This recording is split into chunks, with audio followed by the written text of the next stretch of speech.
before I get into this, Robert F. Kennedy getting ballot access in a major swing state, which will impact one of the candidates, and I'll tell you who in just a second.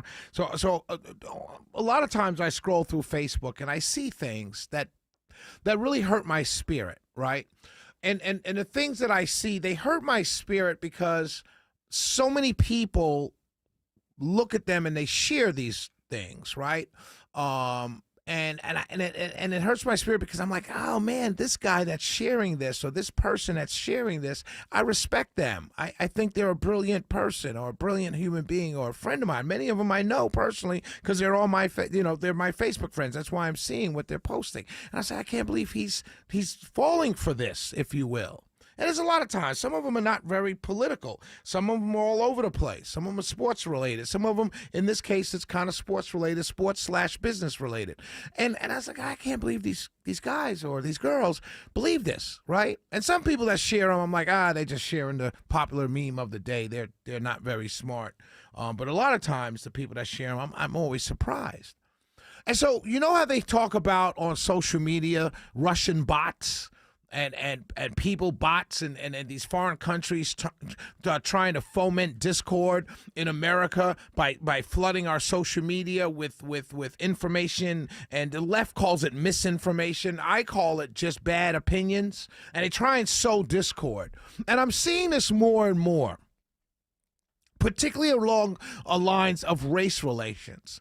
Right. And when I saw it the most recently, I've seen it a lot, but when I saw it the most recently, when I've seen it the most recently, it was with Caitlin Clark in Iowa and South Carolina, and during that run to the women's NCAA. And I saw a lot of racial stuff, and I was just like, it bothered me.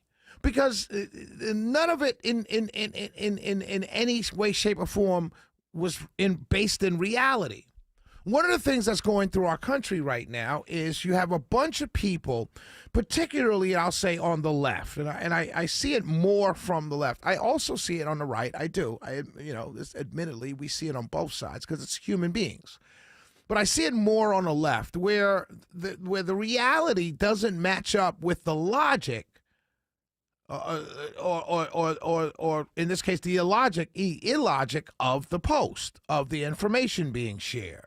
The reality, the world, doesn't match up. What matches up is a kind of a look of what you think the world should be.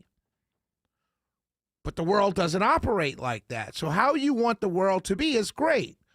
Kind of pie in the sky. But it's not the real world. And I see this all the time. So let me read to you this meme, right? It's got a picture of Caitlin Clark holding out her jersey, Indiana. And then it's got a picture of A'ja Wilson. She's a two-time champion and two-time MVP, and arguably, probably, not arguably, but probably the best women's player in the WNBA. Her name is A'ja Wilson. And we talk about the best all the time, so that's why I say arguably the best player. But many people see her right now in the WNBA as the best player. So here's the post, the meme that's going around. It's being shared by a lot of people, and I wanted to talk about it because it speaks volumes as to where we are in this country, and I believe these are Russian bots that are doing this. So it says, it's put up by a Facebook group called Black Millionaires, and it says Nike trends after it has been released that they have signed Caitlin Clark to an 8-figure shoe deal with her own signature shoe. And then it says the best WNBA player is A'ja Wilson, two-time champion, two-time MVP, doesn't have a Nike shoe deal. So a lot of people are starting to question Nike, and a lot of people are starting to question racism, and this is an example of racism, and all the stuff that you would see, all the stuff that a foreign country would put out there to separate the citizens of this country. But none of this is based in reality. Candace Parker is a WNBA player. She had her own shoe.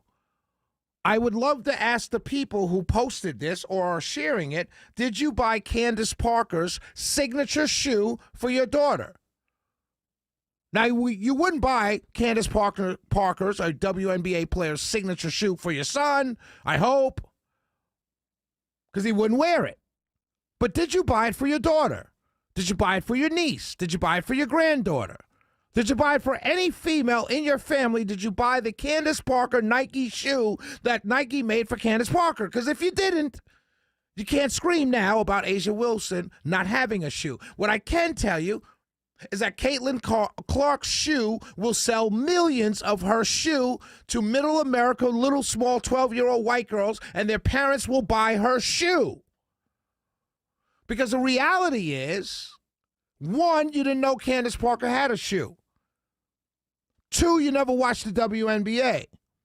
Three, it wasn't until this NCAA Women's Championship between Iowa and Caitlin Clark brought you to the television because she was playing against South Carolina did you even care about women's basketball. But now all of a sudden everyone's a Nike shoe endorser expert. It's not based in reality. It's based in some we are victims all the time. And none of it is based in reality. If you've never bought a WNBA ticket, if you've never gone to see a WNBA game, if you've never bought a jersey, you never bought a flag, you never bought a T-shirt or anything else, you must shut up about any business affairs of the WNBA. And certainly, if you never bought a signature shoe by any other WNBA player, please sit down. Because trust me, the only reason Michael Jordan got a signature shoe from Nike before he played one basketball game was because Converse was the king of sneakers at that time, and Nike needed to break into the basketball shoe game. Nike here, with this Caitlin Clark shoe, is breaking into the women's basketball game by using its most visible player. Yes, she's a white girl. Oh, boo-hoo. Shelley Winter Show. We'll be right back.